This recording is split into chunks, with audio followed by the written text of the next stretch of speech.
Hello नमस्कार दोस्तों, स्वागत है आपका आज के मुख्य समाचारों की वीडियो में। जी हां दोस्तों, आपको यहां पर देखने को मिलेंगी सुबह से लेकर शाम तक की सारी बड़ी खबरें, मुख्य समाचार, ब्रेकिंग न्यूज अपडेट्स के रूप में। तो दोस्तों आपसे रिक्वेस्ट है इस वीडियो को ज़्यादा से ज़्यादा लाइक और शेयर करें। तो दोस्तों सीधे चलते हैं आज की पहली बड़ी खबर की ओर। लद्दाख हिंसा में शहीद हुए जवानों को अमित शाह ने दी श्रद्धांजलि, कहा दर्द बयान नहीं किया जा सकता। जी हां दोस्तों, लद्दाख में भारत और चीन के सैनिकों के बीच हुई हिंसक झड़प में शहीद हुए जवानों को केंद्रीय गृह मंत्री अमित शाह ने श्रद्धांजलि दी है। लद्दाख हिंसा में भारतीय सेना के 20 जवान शहीद हो गए। अमित शाह ने ट्वीट कर कहा कि लद्दाख की गलवान घाटी में मातृभूमि की रक्षा करते हुए शहीद हुए हमारे बहादुर सैनिकों को खोने का दर्द शब्दों में बयां नहीं किया जा सकता है। राष्ट्र हमारे अमर नायकों को सलाम करता है जिन्होंने भारतीय क्षेत्र को सुरक्षित रखने के लिए बलिदान दिया। उनकी बहादुरी भारत की अपनी भूमि के प्रति प्रतिबद्धता को दिखाती है। आपकी जानकारी के लिए बता दें दोस्तों, सोमवार रात 15 जून को भारत और चीनी सैनिकों के बीच गलवान घाटी में हिंसक झड़प हुई जिसमें भारत के 20 सैनिक शहीद हो गए। वहीं चीनी सैनिकों के हताहत होने की खबर आई है। 1975 के बाद पहली बार इस तरह की हिंसक घटना को लेकर दोनों देशों के बीच तनाव बढ़ गया है। इसके बाद दोस्तों जानते हैं अगली बड़ी खबर। लाइन ऑफ एक्चुअल कंट्रोल पर तनाव से हाई अलर्ट पर नौसेना, समुद्री सीमाओं पर तैनात किए गए युद्धपोत। जी हां दोस्तों, लद्दाख में भारत चीन सीमा पर तनाव के माहौल को देखते हुए नौसेना के पश्चिमी बेड़े को भी तैनात कर दिया गया है। युद्धपोत, वाहक जहाज और सभी युद्धक जहाजों को नौसेना की सीमाओं के लिए रवाना कर दिया गया है। चीन के लिए सामरिक दृष्टि से महत्वपूर्ण अरब सागर पर भारतीय नौसेना ने अपनी पैनी नजर बना ली है। गलवान घाटी में भारतीय और चीनी सैनिकों के बीच सोमवार रात हुई हिंसक झड़प के बाद से दोनों देशों के बीच माहौल में तल्खी दिखाई दे रही है। भारतीय थल सेना ने ऑरेंज अलर्ट जारी करते हुए सेना को तैयार करना शुरू कर दिया है। आईटीबीपी के जवानों को भी 40 एडवांस सीमा पोस्ट पर तैनात कर दिया गया है। तो दोस्तों आपको क्या लगता है, भारत चीन के बीच इस तनावपूर्ण स्थिति के कारण युद्ध हो सकता है? कमेंट करके अपनी राय दें। इसके बाद दोस्तों जानते हैं अगली बड़ी खबर। भारत चीन तनाव पर संजय राउत बोले, कब मिलेगा चीन को करारा जवाब। जी हां दोस्तों, भारत और चीन के बीच तनाव जारी है। ऐसे में शिवसेना नेता और राज्यसभा सांसद संजय राउत का बयान सामने आया है। उन्होंने ट्वीट करते हुए कहा है कि प्रधानमंत्री नरेंद्र मोदी, आप शूर और योद्धा हो, आपके नेतृत्व में देश चीन से बदला लेगा। राउत ने कहा, चीन के मुंहजोरी को कब मिलेगा करारा जवाब। बिना गोली चले हमारे 20 जवान शहीद होते हैं। हमने क्या किया? चीन के कितने जवान मारे गए? चीन हमारी जमीन पर घुस गया और हमने क्या किया? प्रधानमंत्री मोदी, इस संघर्ष की घड़ी में देश आपके साथ है, लेकिन सच क्या है? देश यह जानना चाहता है। इसके बाद दोस्तों जानते हैं अगली बड़ी खबर। भारत चीन विवाद पर अमेरिका की नजर, सैनिकों की शहादत पर व्यक्त की संवेदना। जी हां दोस्तों, भारत और चीन के बीच बढ़ते तनाव पर अमेरिका नजरें रखे हुए है। पूर्वी लद्दाख की गालवन घाटी में भारतीय और चीनी सैनिकों के बीच हुई हिंसक झड़प के कुछ घंटों बाद अमेरिकी विदेश मंत्रालय ने एक बयान जारी किया है। इस बयान में कहा गया है कि वाशिंगटन वास्तविक नियंत्रण रेखा पर भारतीय और चीनी सैनिकों के बीच उत्पन्न हुई स्थिति का बारीकी से आकलन कर रहा है। अमेरिकी विदेश मंत्रालय के प्रवक्ता ने कहा है कि हम वास्तविक नियंत्रण रेखा पर हुई घटना पर बारीकी से नजर रखे हुए हैं। भारत ने 20 सैनिकों के शहीद होने की बात कही।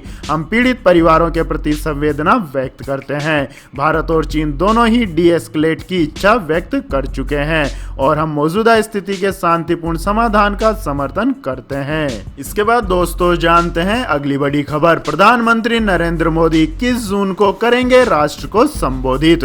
जी हां दोस्तों, प्रधानमंत्री नरेंद्र मोदी 21 जून को अंतर्राष्ट्रीय योग दिवस पर राष्ट्र को संबोधित करेंगे। इस महामारी के फैलने से पहले की योजना के अनुसार लेह में उनका संबोधन निर्धारित किया गया था, लेकिन अब वह राष्ट्रीय राजधानी दिल्ली से ही राष्ट्र को संबोधित करेंगे। प्रधानमंत्री नरेंद्र मोदी आज के जीवन में योग के महत्व के बारे में बात करेंगे। सूत्रों ने बताया है कि वह खुद भी टीवी पर लाइव प्रसारण के दौरान योग की कुछ मुद्राएं कर सकते हैं। प्रसारण सुबह 7 बजे शुरू होगा और लगभग 1 घंटे तक चलने की संभावना है। इसके बाद दोस्तों जानते हैं अगली बड़ी खबर। दिल्ली के स्वास्थ्य मंत्री सत्येंद्र जैन इस महामारी से हुए ग्रसित। जी हां दोस्तों, दिल्ली के स्वास्थ्य मंत्री सत्येंद्र जैन इस महामारी से संक्रमित पाए गए हैं। तेज बुखार और सांस लेने में परेशानी की शिकायत के बाद मंगलवार को को उनको अस्पताल में भर्ती कराया गया था। डॉक्टरों ने इसका टेस्ट किया लेकिन उनकी रिपोर्ट नेगेटिव आई थी। इसके बाद बुधवार को दोबारा टेस्टिंग हुई और अब उसमें इस महामारी की पुष्टि हुई है। जैन फिलहाल Rajiv Gandhi super speciality hospital में भर्ती हैं। इसके बाद दोस्तों जानते हैं अगली बड़ी खबर। लेकिन दोस्तों अगली खबर जानने से पहले आप लोगों से गुजारिश है कि इस वीडियो में दिखाई गई खबरें अगर आपको पसंद आई हो तो इस वीडियो को लाइक करें, कमेंट करें और हमारे चैनल को सब्सक्राइब करें। तो दोस्तों जानते हैं अगली बड़ी खबर। ग्राहकों के हितों के साथ खड़ी हुई सुप्रीम कोर्ट, मोनेटोरियम मामले में केंद्र सरकार को फटकारा। जी हां दोस्तों, लॉकडाउन के दौरान बैंक का लोन चुका रहे लोगों को मोरेटोरियम राहत मामले में सुप्रीम कोर्ट अब ग्राहकों के हितों पर सख्त हो गई है। कोर्ट ने केंद्र सरकार और रिजर्व बैंक ऑफ इंडिया को फटकार लगाते हुए कहा है कि सरकार इस मामले में पीछे नहीं हट सकती। ब्याज की छूट मामले में सुनवाई करते हुए कोर्ट ने कहा कि अगर केंद्र ने लोन मोरेटोरियम की घोषणा की है तो यह सुनिश्चित करना चाहिए कि ग्राहकों को उद्देश्यपूर्ण तरीके से लाभ दिया जाए। इसके बाद दोस्तों जानते हैं अगली बड़ी खबर। लॉकडाउन में काम छूटा तो अब 100 दिन की मजदूरी करने को है मजबूर। जी हां दोस्तों, अभी तक तो स्वर्ण शिल्पकार आपके गहने को सुंदर आकार देने का काम करते थे, उस पर हीरा पन्ना लगाते उसे तराशते थे। आज वही स्वर्ण शिल्पकार मजदूरी करके अपने परिवार का पेट पाल रहे हैं और इसकी वजह यह महामारी है। यह सभी प्रवासी मजदूर जो एक जमाने में स्वर्ण शिल्पकार का काम करते थे आज राज्य के हुगली जिले में 100 दिन का काम करने को मजबूर है। इस महामारी ने इन गरीब लोगों को मजबूर कर दिया है क्योंकि इनके पास और कोई काम नहीं है, जिसके चलते इन्हें वापस अपने राज्य में लौटना पड़ा। और क्योंकि इनके पास कोई काम नहीं था तो राज्य सरकार ने 100 दिन का काम दिया है। हुगली जिला प्रशासन 10,000 से भी ज्यादा प्रवासी मजदूर जो कि मुंबई, चेन्नई, दिल्ली, सूरत, हैदराबाद से लौट आए हैं उन सभी को जॉब कार्ड दिए जा रहा है। इसके बाद दोस्तों जानते हैं अगली बड़ी खबर। इस कंपनी ने उत्तर प्रदेश, राजस्थान, तमिलनाडु के किसानों के लिए मुफ्त ट्रैक्टर रेंटल सेवा शुरू की। जी हां दोस्तों, टेफे भारत की दूसरी और दुनिया की तीसरी सबसे बड़ी ट्रैक्टर निर्माता कंपनी है। Tractors and farm equipment limited ने 1 अप्रैल 2020 से उत्तर प्रदेश, राजस्थान और तमिलनाडु में किसानों के लिए अपने जे-फार्म सर्विस प्लेटफॉर्म के माध्यम से मुफ्त ट्रैक्टर रेंटल सेवा शुरू की थी। 90 दिनों के लिए चलाई जा रही यह सेवा 30 जून 2020 तक जारी रहेगी। इस स्कीम को किसान समुदाय से अति उत्साहजनक प्रतिक्रिया मिली और इसके लागू होने के 75 दिनों के अंतर ही 1,60,000 एकड़ से अधिक में खेती का कार्य हुआ और इस रेंटल सेवा से फसल के महत्वपूर्ण मौसम में हजारों किसानों को लाभ हुआ है। टेफे द्वारा इस सामाजिक पहल का उद्देश्य किसान समुदाय को इस महामारी के आर्थिक प्रभाव से बचाना है तथा रबी की महत्वपूर्ण फसलों की कटाई और खरीफ की फसलों की तैयारी के मौसम के दौरान छोटे और सीमांत किसानों की आजीविका पर इस महामारी के प्रभाव को कम करना है। टेफे ने मेसी फर्गुसन और ट्रैक्टर के 18,000 ग्राहक और लगभग 75,000 कृषि उपकरण मालिकों के साथ जे-फार्म सर्विस की मुफ्त ट्रैक्टर रेंटल स्कीम लॉन्च की थी। तो दोस्तों, टेफे ट्रैक्टर कंपनी की किसानों के लिए यह स्कीम आपको कैसी लगी कमेंट करके अपनी राय दें।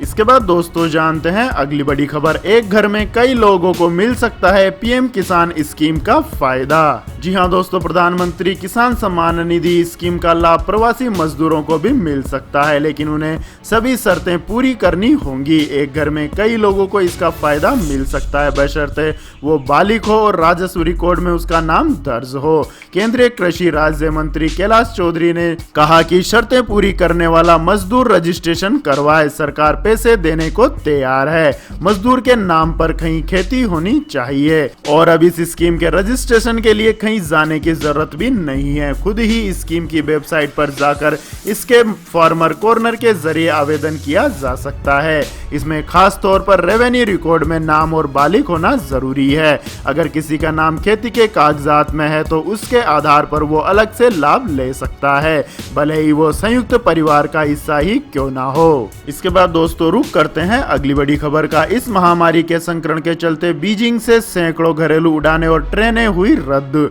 बीजिंग के सभी स्कूल हुए बंद। जी हां दोस्तों, बीजिंग में इस महामारी के संक्रमण से 31 नए मामले सामने आने के बाद चीन की राजधानी में संक्रमित लोगों की संख्या बढ़कर 137 हो गई है।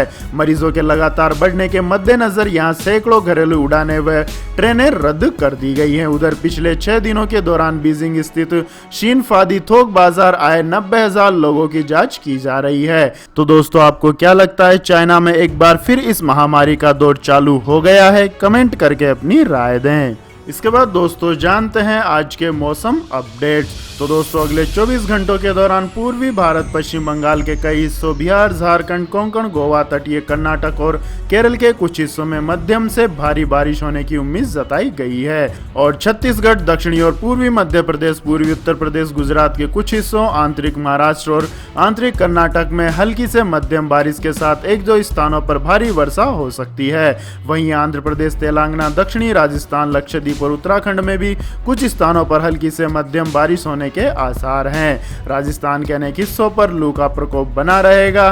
पंजाब, हरियाणा और दिल्ली सहित उत्तर पश्चिम भारत के लगभग सभी भागों में दिन का तापमान 40 डिग्री से ऊपर रहेगा। इसके बाद दोस्तों रुक करते हैं अगली बड़ी खबर का। 11वें दिन भी बढ़े पेट्रोल और डीजल के दाम। जी हां दोस्तों, लॉकडाउन के बाद आम लोगों को अपनी जेब ज्यादा ढीली करनी पड़ रही है। अंतर्राष्ट्रीय बाजार में तेल की कीमतों में नरमी आने के बावजूद देश में पेट्रोल और डीजल के दामों में कोई राहत नहीं है और तेल मार्केटिंग कंपनियों ने लगातार 11वें दिन भी कीमतों में इजाफा किया है, जिसके चलते पेट्रोल की कीमत में 55 पैसे और डीजल की कीमत में 69 पैसे की बढ़ोतरी की गई है।